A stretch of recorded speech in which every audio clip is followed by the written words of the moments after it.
Now, another important point which the registrar sir and the dean ma'am also highlighted, and they repeated it again and again, is that, and I would also give few seconds for this point, because this is a very important point to note.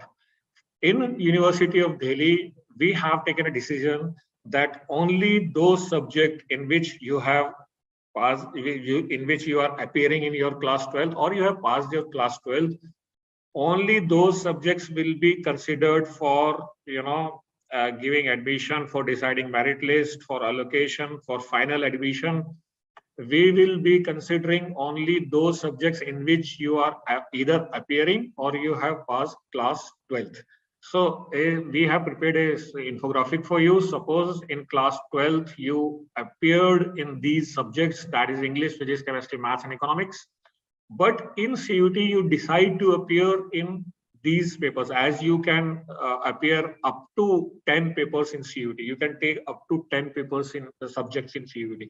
So what my students do is that they study different subjects, A, B, C, D subjects in class 12, and they appear in PQRS different subjects in CUET.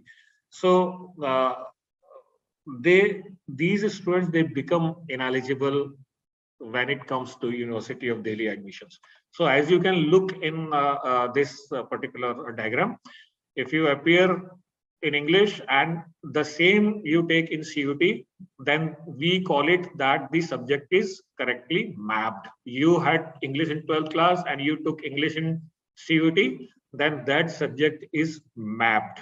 If that subject is there, then we will consider that for admission. So in this particular diagram, you can see that there are four subjects which are common in class 12 as well as in CUET. Now there are 3 subjects, history, which was not there in 12th class. Even if you appear in CUET in history, University of Delhi will not consider this paper for deciding merit and giving you allocation. So this is very important to understand here. Last year, because last year the CUET was held for the first time, there was lack of awareness, or we came across hundreds of applicants which who appeared in different subjects in class 12 and different subjects in CUET. So we could not, although they were all good students, candidates, but we could not give them admission because of this technical issue. So please note it down. Everybody is highlighting this. We have highlighted it at more than one place in our bulletin of information. The registrar sir has just highlighted this. The ma'am has just highlighted this, because this is very, very important, and it makes many students ineligible in CUET. So please remember this, and do appear in the subjects which you have studied at 12th class.